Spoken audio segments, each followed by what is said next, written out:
4 ವರ್ಷದ ಮಗು ಹತ್ಯೆ ಪ್ರಕರಣ ಸಂಬಂಧ ಶವ ಸಾಗಿಸೋದಕ್ಕೆ ಸುಚನಾ ಸೇಠ್ ಮಾಡಿದ್ದ ಪ್ಲಾನ್ ಹೇಗಿತ್ತು ಅನ್ನೋದನ್ನ ಪೊಲೀಸರ ವಿಚಾರಣೆ ವೇಳೆ ಚಾಲಕ ಸ್ಫೋಟಕ ಹೇಳಿಕೆ ಕೊಟ್ಟಿದ್ದಾನೆ.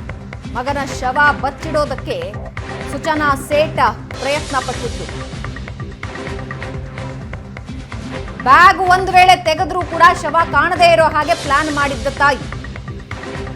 ಬ್ಯಾಗ್ ಮೇಲೆ ಆಟದ ಸಾಮಾನು, ಬಟ್ಟೆ ತುಂಬಲಾಗಿತ್ತು. ಇಡೀ ಬ್ಯಾಗ್ ಓಪನ್ ಮಾಡೋದಕ್ಕೆ ಪೊಲೀಸರು ಹೇಳಿದ್ದಾರೆ. ಬ್ಯಾಗ್ ಓಪನ್ ಮಾಡಿದಾಗ ಪೊಲೀಸರಿಗೆ ಬಿಗ್ ಶಾಕ್. ವಿಚಾರಣೆ ವೇಳೆ ತನ್ನ ಮಗನ ಶವ ಅಂತ ಸುಚನಾ ಹೇಳಿದ್ರು.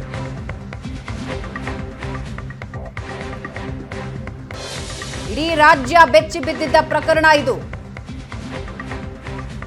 ಒಂದು ವೇಳೆ ಅಪ್ಪಿತಪ್ಪಿ ಬ್ಯಾಗ್ ತೆಗೆದ್ರೂ ಕೂಡ ಮಗುವಿನ ಶವ ಕಾಣದ ಹಾಗೆ ಅದರ ಮೇಲೆ ಬಟ್ಟೆ, ಆಟದ ಸಾಮಾನು ತುಂಬಿಕೊಂಡಿತ್ತು. ಪತಿಯ ಜೊತೆಯ ವೈಮನಸ್ಸಿನಿಂದ 4 ವರ್ಷದ ತನ್ನ ಮಗುವನ್ನ ತಾನೇ ಕೊಂದ ಪ್ರಕರಣ ಇದು.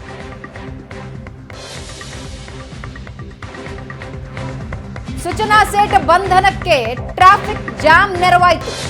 ಸುಚನಾ ಪೊಲೀಸ್ ಬಲೆಗೆ ಬಿದ್ದ ಬಗ್ಗೆ ಚಾಲಕ ಮಾಹಿತಿ ಕೊಟ್ಟಿದ್ದು. ಚೋರ್ಲಾಘಾಟ್ ಟ್ರಾಫಿಕ್ನಿಂದ ಸುಚನಾ ಸಿಕ್ಕಿಬಿದ್ದಿದ್ದಾಳೆ. ಟ್ರಾಫಿಕ್ ತೆರವಿಗೆ 4 ಗಂಟೆ ಬೇಕಾಗತ್ತೆ ಅಂತ ಹೇಳಿದ್ರು. ಏರ್ಪೋರ್ಟ್ಗೆ ಹೋಗೋದು ಒಳ್ಳೆಯದು ಅನ್ನೋ ಸಲಹೆ ಕೊಟ್ಟಿದ್ದೆ ನಾನು. ರಸ್ತೆ ಮೂಲಕವೇ ಹೋಗಬೇಕು ಅಂತ ಸುಚನಾ ಪಟ್ಟು ಹಿಡಿದಿದ್ಲು. ಕಾಲಂಗುಟೆ ಪೊಲೀಸರು ನನಗೆ ಕಾಲ್ ಮಾಡಿ ವಿಷಯ ಮುಟ್ಟಿಸಿದ್ರು. ಸುಚನಾಳನ್ನ ಠಾಣೆಗೆ ಕರೆದುಕೊಂಡು ಹೋಗಿ ಅಂತ ಹೇಳಿದ್ರು. ಟೋಲ್ ಪ್ಲಾಜಾಗಳಲ್ಲಿ ಪೊಲೀಸರು ಇರಬಹುದು ಅಂತ ನಾನು ನೋಡಿದೆ. ಕಾಲಂಗುಟೆ ಪೊಲೀಸರು ಫೋನ್ನಲ್ಲಿ ನನ್ನ ಜೊತೆ ಸಂಪರ್ಕದಲ್ಲಿದ್ರು. ಮಾತಾಡೋವಾಗ್ಲೇ ಐಮಂಗಲ ಠಾಣೆ ಕಡೆ ಕಾರ್ ತಿರುಗಿಸ್ದೆ.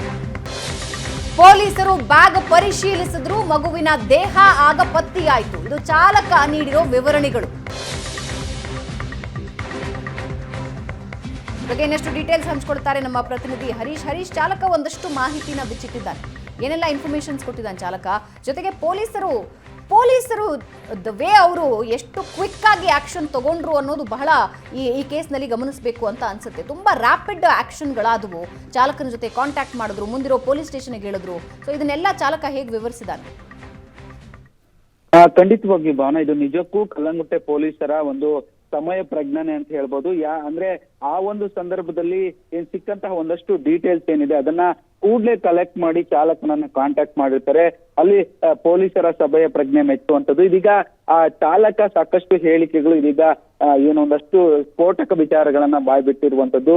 ಪ್ರಮುಖವಾಗಿ ಏನು ಆ ಒಂದು ಮಗುವಿನ ಶವವನ್ನ ಬಚ್ಚಿಡೋದಿಕ್ಕೆ ಆಕೆ ಸಾಕಷ್ಟು ಆಟಿಕೆ ಸಾಮಾನುಗಳನ್ನ ಬ್ಯಾಗ್ನ, ಅಂದ್ರೆ ಮೊದಲು ಶವವನ್ನ ಅದರ ಮೇಲೆ ಆಟಿಕೆ ಸಾಮಾನುಗಳನ್ನ ಇಟ್ಟಿದ್ಲು ಅನ್ನುವಂಥದ್ದು ಸದ್ಯಕ್ಕೆ ಪೊಲೀಸರು ಬ್ಯಾಗ್ ಅನ್ನ ಚೆಕ್ ಮಾಡಿದಂತಹ ಸಂದರ್ಭದಲ್ಲಿ ಸಿಕ್ಕಂತಹ ಏನೊಂದಷ್ಟು ಮಾಹಿತಿ ಮೇರೆಗೆ ಇದೀಗ ಚಾಲಕ ಏನೇನೆಲ್ಲ ಕೊಟ್ಟ ಅದೆಲ್ಲ ಸೂಕ್ತವಾಗಿ ಟ್ಯಾಲಿ ಆಗ್ತಾ ಇರುವಂತದ್ದು. ಜೊತೆಗೆ ಆತ ಸಾಕಷ್ಟು, ಅಂದ್ರೆ ಆ ಹೋಟೆಲ್ನ ಸಿಬ್ಬಂದಿ ಪ್ರಾರಂಭದಲ್ಲಿ ಏರ್ಪೋರ್ಟ್ ಮುಖಾಂತರ ಹೋದ್ರೆ ನಿಮ್ಗೆ ಬಜೆಟ್ ಕಡಿಮೆ ಆಗುತ್ತೆ ಅಂತ ಹೇಳಿ ಸಲಹೆಯನ್ನ ಕೊಟ್ಟಿರ್ತಾರೆ. ಯಾಕಂದ್ರೆ ಈ ಹೋಟೆಲ್ನ ಸಿಬ್ಬಂದಿ ಮುಖಾಂತರನೇ ಈ ಚಾಲಕನನ್ನ, ಅಂದ್ರೆ ಕ್ಯಾಬ್ ಚಾಲಕನನ್ನ ಸೂಚನಾ ಬುಕ್ ಮಾಡ್ಕೊಂಡಿರ್ತಾಳೆ. ಆದ್ರೆ ಅವರು ಸಜೆಷನ್ ಕೊಟ್ಟಂತಹ ಸಂದರ್ಭದಲ್ಲಿ ಈಕೆ ಬಳಿ ಶವ ಇರೋ ಕಾರಣಕ್ಕಾಗಿ ಏರ್ಪೋರ್ಟ್ ನಲ್ಲಿ ಚೆಕ್ ಮಾಡ್ತಾರೆ ಅನ್ನೋ ಕಾರಣಕ್ಕಾಗಿ ಆಕೆ ನಾನು ರಸ್ತೆ ಮಾರ್ಗದ ಮುಖಾಂತರವೇ ಹೋಗ್ತೇನೆ ಅಂತೇಳಿ, ಆದ್ರೆ ಯಾವುದೇ ಕಾರಣಕ್ಕೂ ಹೋಟೆಲ್ ಸಿಬ್ಬಂದಿಯ ಮಾತನ್ನ ಒಪ್ಪೋದಕ್ಕೆ ಸರಿ ಇಲ್ಲ. ಜೊತೆಗೆ ಒಂದು ಕಡೆ ಟ್ರಾಫಿಕ್ ಜಾಮ್ ನಲ್ಲಿ 4 ಗಂಟೆ ಆಗುತ್ತೆ ಅಂತ ಹೇಳಿ ಕೂಡ ಮಾಹಿತಿ ಸಿಕ್ಕಿರುತ್ತೆ. ಆದ್ರೆ ಆ ಸಂದರ್ಭದಲ್ಲೂ ಸಹ ಸೂಚನಾ ಎಷ್ಟೇ ಸಮಯ ತೆಗೆದುಕೊಂಡ್ರು ನಾನು ರಸ್ತೆ ಮುಖಾಂತರನೇ ಹೋಗ್ತೇನೆ ಅಂತೇಳಿ ಪಟ್ಟಿರುತ್ತೆ. ಒಂದೇ ರೀಸನ್ ಆಕೆ ಬಳಿ ಆ ಶವ ಇರುತ್ತೆ. ಜೊತೆಗೆ ಆ ಒಂದು ಏನು ಹೋಟೆಲ್ನ ಸಿಬ್ಬಂದಿ ಸಾಕಷ್ಟು ಅಲ್ಲೇ ಒಂದಷ್ಟು ಅನುಮಾನಗಳು ಆಕೆ ಮೇಲೆ, ಸೂಚನಾ ಮೇಲೆ ಸಾಕಷ್ಟು ಅನುಮಾನಗಳು ಬರೋದಕ್ಕೆ ಕಾರಣ. ಜೊತೆಗೆ ಪೊಲೀಸರಿಗೆ ಮಾಹಿತಿಯನ್ನ, ಅಂದ್ರೆ ಆ ಹೋಟೆಲ್ ಸಿಬ್ಬಂದಿ ಕಲ್ಲಂಗುಟ್ಟೆ ಪೊಲೀಸರಿಗೆ ಮಾಹಿತಿ ನೀಡೋದಕ್ಕೂ ಎಲ್ಲ ಆಕೆಯ ವರ್ತನೆ ಏನಿತ್ತು ಇದೆಲ್ಲ ಕಾರಣ ಆಯ್ತು ಅಂತ ಹೇಳಿದ್ರು. ಪ್ರಮುಖವಾಗಿ ಏನಂದ್ರೆ ಆಕೆ ಆ ಬ್ಯಾಗ್ ಅಲ್ಲಿ ಆಟಿಕೆ ಸಾಮಾನುಗಳು ತುಂಬಿರೋದ್ರಿಂದ ಅಲ್ಲಿನ ಸಿಬ್ಬಂದಿ ಅದನ್ನ ಸಾಗ ಇಡೋದಕ್ಕೆ ಕೂಡ ಕಷ್ಟಕರ ಆಗುತ್ತೆ. ಸ್ವಲ್ಪ ವೆಯ್ಟ್ ಅನ್ನ ಕಡಿಮೆ ಮಾಡಿ ಅಂತ ತೆಗೀರಿ, ಅದರಿಂದ ಎತ್ಕೊಂಡು ಹೋಗಕ್ಕೆ ಆಗೋದಿಲ್ಲ ಅಂತ ಹೇಳಿದ್ರು ಸಹ ಆಕೆ ಅದನ್ನ ತೆಗ್ದಿರಲ್ಲ. ಅದನ್ನ ಎಳ್ಕೊಂಡೋಗಿ ಲಗ್ಗೇಜ್ಗೆ, ಅಂದ್ರೆ ಕಾರ್ನಲ್ಲಿ ಇಡ್ತಾರೆ ಆ ಲಗ್ಗೇಜ್ ಅನ್ನ. ಈ ಎಲ್ಲಾ ಸ್ಫೋಟಕ ವಿಚಾರಗಳು ಇದೀಗ ಚಾಲಕನ ಹೇಳಿಕೆಯಲ್ಲಿ ದಾಖಲಾಗ್ತಾ ಇರುವಂತದ್ದು. ಇನ್ನೂ ಸಹ ಸೂಚನಾ ಕಲ್ಲಂಗುಂಟೆ ಪೊಲೀಸರ ವಶದಲ್ಲಿದ್ದಾಳೆ. ಸಾಕಷ್ಟು ತನಿಖೆಯನ್ನ ಇನ್ನು ಕಲ್ಲಂಗುಂಟೆ ಪೊಲೀಸರು ಮುಂದುವರಿಸಿರುವಂತದ್ದು ಬಾನ್. ರೈಟ್, ಧನ್ಯವಾದ ನಿಮ್ಮೆಲ್ಲ ಮಾಹಿತಿ.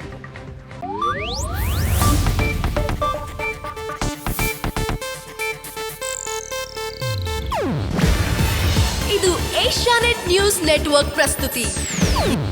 ನೀವು ನೋಡ್ತಿದ್ದೀರಾ ಏಷ್ಯಾನೆಟ್ ಸುವರ್ಣ ನ್ಯೂಸ್.